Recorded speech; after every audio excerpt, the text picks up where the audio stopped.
गर्मियों के तपते मौसम में एक पूरा परिवार बर्फ में जमकर मर चुका था। एक आदमी धीरे धीरे उनमें से एक लाश के पास पहुंचा। जैसे ही उसने उसका सिर उठाया, वह चौंक गया। उस लड़की की त्वचा अब भी नरम थी, उसमें लोच थी। यह कोई सामान्य ठंड से मरना नहीं था। दरअसल यह मौत उस अचानक आई बर्फीली आंधी की वजह से हुई थी।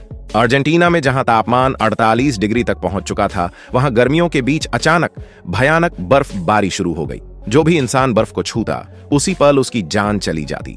यहां तक कि कारें, मोबाइल फोन और तमाम इलेक्ट्रॉनिक उपकरण भी पूरी तरह से ठप हो चुके थे। अपनी पत्नी और बच्चों से जल्द मिलने के लिए कयांग ने खुद को पूरी तरह सुरक्षा उपकरणों से ढक लिया और अकेले ही बर्फ से ढकी सड़कों पर आगे बढ़ने लगा। लेकिन तभी चलते चलते उसे अपने पीछे से सीटी जैसी आवाजें सुनाई देने लगीं। बकियांग को यकीन ही नहीं हुआ। इस जानलेवा बर्फीले तूफान में उसके अलावा कोई और जिंदा भी हो सकता है। वह तुरंत मुड़ा, लेकिन पीछे कोई नहीं था। जब वह फिर से आगे देखने लगा, तब जाकर उसे आवाज का असली कारण समझ आया। एक बिजली कर्मचारी खंभे के पास मरा पड़ा था और लोहे की सीढ़ी हवा में हिलते हुए खंभे से टकरा रही थी।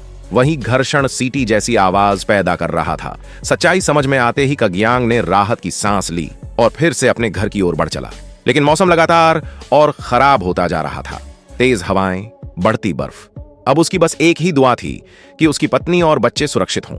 अचानक उसे अपनी पीठ पर अजीब सी ठंडक महसूस हुई। डरते डरते उसने पीछे देखा और उसकी रूह कांप उठी। थोड़ी दूरी पर बर्फ के बीच एक इंसान खड़ा था और उसके हाथ में जैसे कोई रहस्यमयी हथियार था। खतरे को भांपते ही कगियांग बिना रुके दौड़ पड़ा, लेकिन गहरी बर्फ की वजह से वह जल्द ही रास्ता भटक गया। खुशकिस्मती से यह हालात उसने पहले से सोचे हुए थे। उसने बैग से नक्शा निकाला, अपनी लोकेशन तय की और फिर से सफर शुरू किया। रास्ते भर चारों तरफ इंसानों की जमी हुई लाशें पड़ी थीं, लेकिन अब कगियांग का दिल सुन्न हो चुका था। ऐसे दृश्य वह पहले ही बहुत देख चुका था। तभी वह एक रुकी हुई हाई स्पीड ट्रेन के पास पहुंचा। अचानक शीशा खटखटाने की आवाज आई। आवाज की दिशा में देखते ही उसने देखा कि अंदर दर्जनों यात्री फंसे हुए हैं। बाहर पूरी दुनिया मौत की खामोशी में डूबी थी। फिर भी यहां जिंदा लोग मौजूद थे। एक महिला खिड़की पर कुछ लिख रही थी। We can't hear you. मदद करने के लिए कयांग ट्रेन के अंदर गया, लेकिन उसे देखकर वह हैरान रह गया। सभी लोग एक ही डिब्बे में सिमटे हुए थे, क्योंकि आगे बढ़ते ही जमीन पर गिरकर मर जाने का खतरा था। कयांग ने उन्हें जवाब दिया, लेकिन उसकी बात किसी के काम नहीं आ सकी। वह अकेला था और उन्हें बचाना उसके बस में नहीं था। फिर भी उन जिंदा चेहरों को देखकर वह उन्हें यूं ही छोड़ नहीं सका। उसने अपना बैग खोला और जो भी सामान था सबको बांट दिया। उसका लक्ष्य अब भी वही था, घर पहुंचना। जब वह जाने लगा, लोग घबरा गए। उन्हें डर था कि वे फिर से इस मौत भरी दुनिया में अकेले छूट जाएंगे। कुछ वादे करके कतियांग वहां से निकल पड़ा। लंबी रेल लाइन पार करने के बाद वह आखिरकार अपने मोहल्ले के पास पहुंच गया। लेकिन यहां भी मौत का वही मंजर था। चारों तरफ लाशें, टूटी गाड़ियां।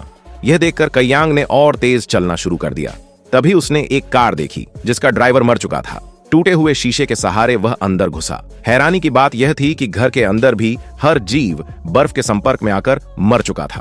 पूरा यकीन होने के बाद उसने अपना मास्क उतारा। कुछ नहीं हुआ।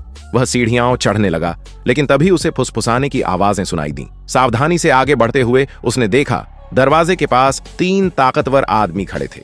लगता था वे इस आपदा का फायदा उठाकर लूटपाट करना चाहते हैं। बिना उलझे कयांग चुपचाप वहां से हट गया और अपने घर की ओर बढ़ गया। रास्ते में उसने अजीब अजीब दृश्य देखे।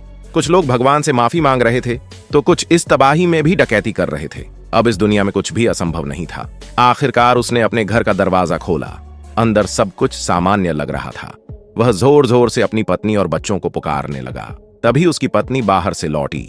लेकिन उसके बाद कतियांग को एक ऐसा सच पता चला जिसे स्वीकार करना उसके लिए नामुमकिन था। क्या तुम सच में कह रही हो? उसने कहा था कि वह स्कूल की दोस्त है। मुझे और क्या जानना चाहिए?